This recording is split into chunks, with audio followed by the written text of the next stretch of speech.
Hello everyone. क्या आप लोग इन्वेस्टमेंट से डरते हो क्योंकि आपको लगता है कि पैसा डूब सकता है? लेकिन दोस्तों, सच तो ये है कि अगर आप रिस्क से भागेंगे तो ग्रोथ भी नहीं मिलेगी।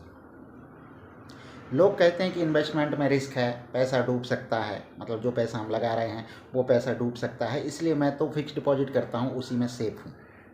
लेकिन वो लोग ये नहीं समझते हैं कि सेफ़ रहने का भी एक रिस्क होता है। मतलब अगर आप सेफ़ रहने की सोच रहे हैं तो इसका मतलब आप रिस्क में हैं। वो रिस्क हम समझेंगे आज। तो दोस्तों, ज़्यादातर लोग इसी सेफ़ रहने की आदत की वजह से ग्रोथ मिस कर देते हैं। तो नमस्कार, हमारा आज के वीडियो का टॉपिक है रिस्क। आज हम बात करेंगे रिस्क के बारे में। रिस्क क्या होता है, रिस्क कितने टाइप के होते हैं, रिस्क को कैसे मैनेज कर सकते हैं। रिस्क को अवॉइड नहीं किया जा सकता, रिस्क को ख़त्म नहीं किया जा सकता, रिस्क को मैनेज किया जा सकता है। तो चलिए दोस्तों, शुरू करते हैं आज के वीडियो को। तो दोस्तों, सबसे पहले समझते हैं कि रिस्क क्या है। तो अगर सिंपल लैंग्वेज में देखें, अपनी आम बोलचाल की भाषा में, रिस्क का मतलब होता है खतरा, पैसे डूब जाने का खतरा। इन्वेस्टमेंट में हम पैसा कहीं पर लगाते हैं तो ये डर रहता है कि ऐसा ना हो कि वो पैसा ही चला जाए, तो ये होता है रिस्क। तो मतलब कितना रिस्क है, पैसा डूबने का कितना खतरा है। तो दोस्तों, जब भी हम इन्वेस्टमेंट करते हैं तो कुछ ना कुछ रिस्क तो हमेशा रहता है, हर चीज़ में रिस्क रहता है। फिक्स डिपॉजिट अगर आप कर रहे हैं तो उसमें भी रिस्क रहता है, बैंक में आप पैसे रख रहे हैं तो उसमें भी रिस्क रहता है। बैंक भी तो डूबते हैं, बैंक भी तो बैंकरप्ट होते हैं। अमेरिका में बैंकरप्ट हो रहे हैं, इंडिया में बहुत दिनों से नहीं हुए हैं, मतलब कई सालों से मैंने तो नहीं देखा है, बट बैंक भी बैंकरप्ट होते हैं और तब पैसा, उसमें बैंक में रखा हुआ पैसा भी डूब जाता है। तो दोस्तों, सेफ़ तो वो भी नहीं है। अगर आप सोचें कि पैसा घर में रख लें तो वो भी सेफ़ नहीं है, चोरी हो सकती है।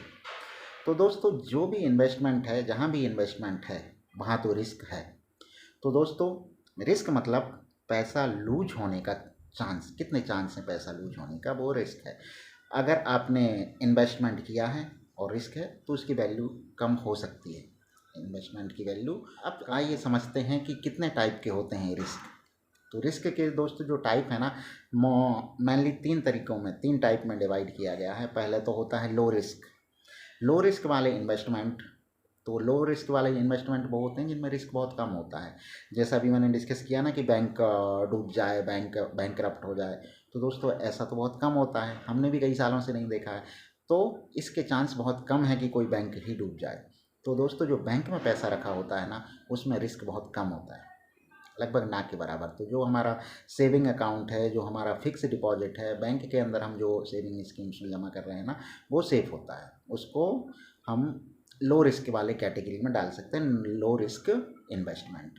दोस्तों, इसमें क्या होता है कि हमारा इन्वेस्टमेंट लगभग सेफ़ होता है, लेकिन इसमें ग्रोथ भी बहुत कम होती है।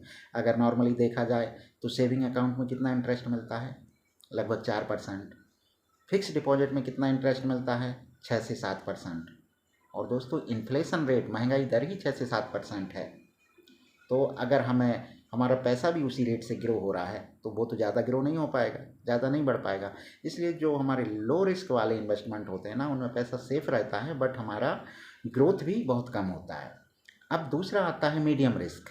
मीडियम रिस्क मतलब जो कि हमारे बैंक में फिक्स डिपॉजिट या फिर सेविंग अकाउंट में पैसा रखने से थोड़ा ज़्यादा ग्रोथ मिल जाती है, लेकिन इसमें क्या होता है, रिस्क भी थोड़ा ज़्यादा होता है, हाई रिस्क नहीं होता है। अगर इसमें मीडियम ग्रोथ है तो मीडियम रिस्क होता है, तो इनको बोलते हैं मीडियम रिस्क वाले इन्वेस्टमेंट। एग्जाम्पल के लिए अगर हम देखें तो म्यूचुअल फंड में जो हमारा इन्वेस्टमेंट होता है ना दोस्तों, वो मीडियम रिस्क वाला होता है, उसमें ज़्यादा रिस्क नहीं होता है।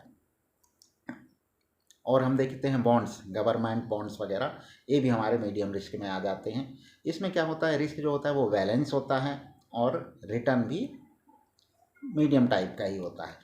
तीसरे टाइप के इन्वेस्टमेंट होते हैं हाई रिस्क वाले इन्वेस्टमेंट। हाई रिस्क मतलब इनमें रिस्क होता है कि आपका पैसा डूब सकता है। तो जैसे आते हैं हमारे स्टॉक मार्केट में दोस्तों, जो भी हम स्टॉक्स खरीदते हैं उसकी वैल्यू है ना, मार्केट के रेट के हिसाब से कम ज़्यादा होती रहती है। तो आपकी जो इन्वेस्टमेंट है ना, वो कम भी हो सकता है। तो इसमें रिटर्न ज़्यादा होता है क्योंकि उसकी वैल्यू ज़्यादा भी हो जाएगी। आपने कोई स्टॉक खरीदा, उसकी वैल्यू ज़्यादा बढ़ गई तो आपका रिटर्न भी ज़्यादा हो जाएगा, लेकिन रिस्क भी उतना ही ज़्यादा रहेगा, मतलब लॉस भी इसमें पॉसिबल है। तो ये होते हैं हाई रिस्क रिटर्न। अब दोस्तों चलिए एक एग्जाम्पल से देखते हैं। हमारे दो इमेजिनरी दोस्त जो अब परमानेंट दोस्त बन गए हैं, अमित और सुमित। अमित क्या करता है कि वो फिक्स डिपॉजिट में पैसा रखता है, क्योंकि उसे रिस्क लेने से डर लगता है, तो वो फिक्स डिपॉजिट में पैसा रखता है जिससे उसको रिस्क कम रहे और रिटर्न भी कम मिलता है।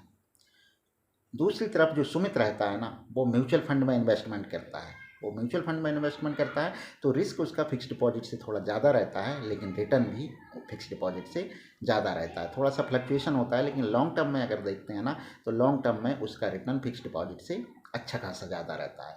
तो डिफरेंस क्या आया दोनों में? सिर्फ रिस्क लेने का डिसीजन। अमित ने रिस्क नहीं लिया, सुमित ने रिस्क लिया। दोस्तों अब आइए चलते देखते हैं कि जो सबसे बड़ा मिथ क्या है हमारा रिस्क के बारे में। तो दोस्तों लोगों की ये राय रहती है कि रिस्क अवॉइड करना बेस्ट है। रिस्क को अवॉइड करो, जिस रास्ते में रिस्क है उधर जाना ही नहीं है। अगर इन्वेस्टमेंट में रिस्क हो रहा है तो हम जाएंगे ही नहीं इन्वेस्टमेंट में, हम पैसा बैंक में ही रखेंगे। दोस्तों लेकिन ये सही बात नहीं है, क्योंकि रियल ट्रूथ क्या है कि रिस्क को मैनेज करना सीखें तो हमारी ग्रोथ हो सकती है। रिस्क को अवॉइड करना सही नहीं है। हर कंडीशन में हम रिस्क को अवॉइड नहीं कर सकते।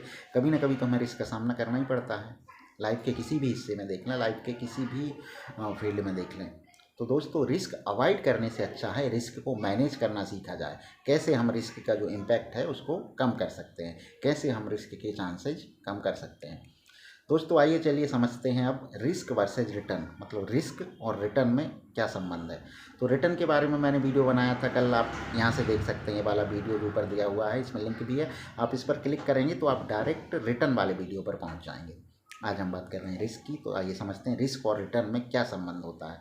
तो दोस्तों रिस्क और रिटर्न एक दूसरे के प्रोपोर्शनल होते हैं, मतलब जितना ज़्यादा रिस्क उतना ज़्यादा रिटर्न, जितना ज़्यादा रिटर्न उतना ज़्यादा रिस्क।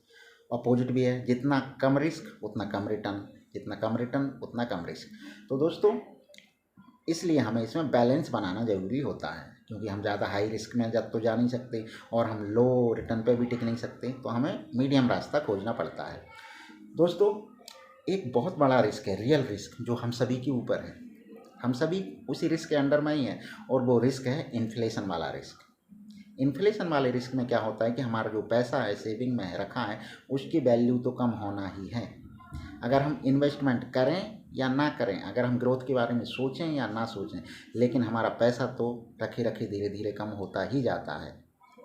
उसका रीज़न होता है इन्फ्लेशन। इन्फ्लेशन मतलब महंगाई जो बढ़ रही है ना चीज़ों की, तो जो हमारे पैसे हैं उसकी वैल्यू इसकी वजह से धीरे धीरे कम होती जाती है। वैल्यू कम होने का मतलब ये नहीं कि जो 100 का नोट है उसकी वैल्यू 90 रुपये हो जाएगी, वो 90 रुपये में चलेगा, ऐसा नहीं है। वैल्यू कम होने का मतलब है कि आप जो चीज़ 100 रुपये में आज खरीद रहे हैं, हो सकता है अगले साल वो 100 रुपये में ना मिले, वो 105 रुपये में मिलेगी। तो आप 100 रुपये तो आपके जेब में रखे ही हैं, लेकिन आज उस चीज़ को आप खरीद पा रहे हैं और कल मतलब अगले साल उस चीज़ को नहीं खरीद पाएंगे। तो इसका मतलब क्या हुआ? आपके पैसे की वैल्यू गिर गई। ये होता है इन्फ्लेशन की वजह से। तो दोस्तों पैसों की वैल्यू तो समय के साथ गिरती ही जा रही है, समय तो अपना इन्फ्लेशन तो अपना काम कर ही रहा है। तो हम क्यों ना ग्रोथ के बारे में सोचें और हम अपने पैसों को ग्रो करें। तो दोस्तों ये रिस्क है, इन्फ्लेशन वाला रिस्क जो सभी के ऊपर है, और उस रिस्क को मैनेज करने के लिए हमें इन्वेस्टमेंट करना ही होता है। तो दोस्तों अगर आपका पैसा ग्रो नहीं कर रहा है तो इसका मतलब समझ रहे हैं आप, ग्रो नहीं कर रहा का मतलब ये नहीं है कि आपका पैसा जितना है उतना ही रहेगा, उसकी वैल्यू धीरे धीरे कम हो रही है, और उसका रीज़न है इन्फ्लेशन।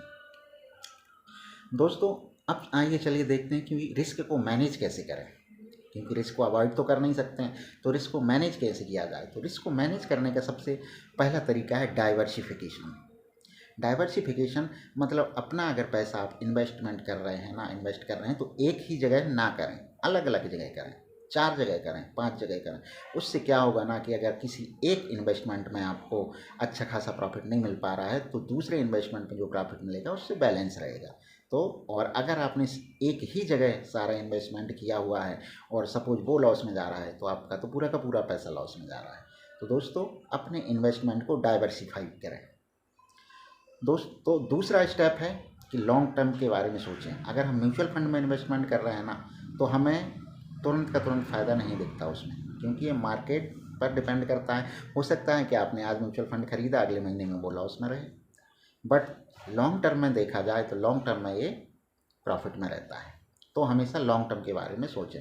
दूसरा, नॉलेज को समझकर इन्वेस्टमेंट करो, अपना नॉलेज बढ़ाओ। जिस चीज़ में इन्वेस्टमेंट के बारे में, जिस चीज़ में भी आप इन्वेस्टमेंट करना चाहते हैं और आपको ज़्यादा आइडिया नहीं है, तो पहले उसके बारे में नॉलेज बढ़ाइए कि ये कैसे काम करता है। अगर हम पैसा लगा रहे हैं तो ये पैसा कैसे ग्रो हो रहा है, इसमें रिस्क क्या क्या हो सकते हैं, इसमें मुझे क्या क्या सावधानी रखनी होगी, ये सारी चीज़ों पर आपको खुद को मेहनत करनी पड़ेगी।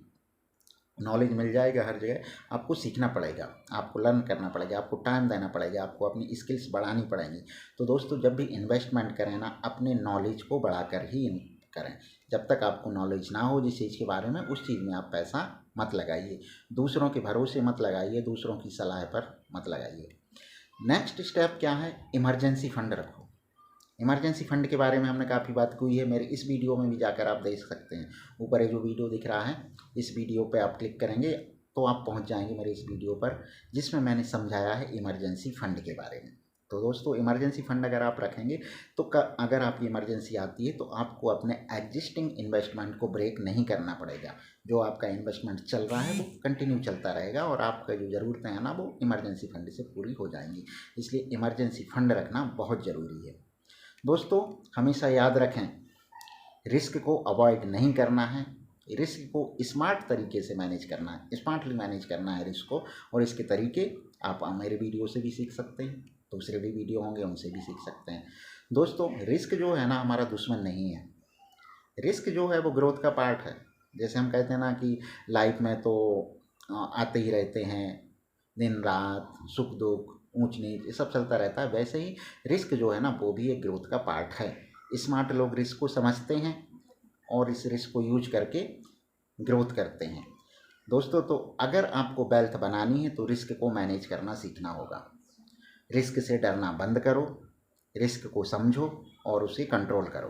दोस्तों, यही है फाइनेंशियल सक्सेस का मूल मंत्र, या फिर फाइनेंशियल सक्सेस का सीक्रेट यही है। रिस्क को समझो और उसे स्मार्टली यूज करो। दोस्तों, आप कमेंट करो कि आपको इन्वेस्टमेंट में सबसे ज़्यादा किस चीज़ से डर लगता है। कमेंट में करिए, बहुत इंटरेस्टिंग रहेगा। और अगर आज आपने कुछ नया सीखा है तो इस वीडियो को लाइक करें, इस वीडियो को सेव करके रख लें, जिससे आप जब चाहें तब देख सकें। और हाँ, सब्सक्राइब कर लें। सब्सक्राइब कर लेंगे ना तो आपको डेली ऐसी फाइनेंशियल लर्निंग के वीडियो मिलते रहेंगे, क्योंकि मैं डेली अपलोड करता हूँ एक नया वीडियो एक नए टॉपिक पर। तो दोस्तों, नेक्स्ट वीडियो देखना मिस मत करें।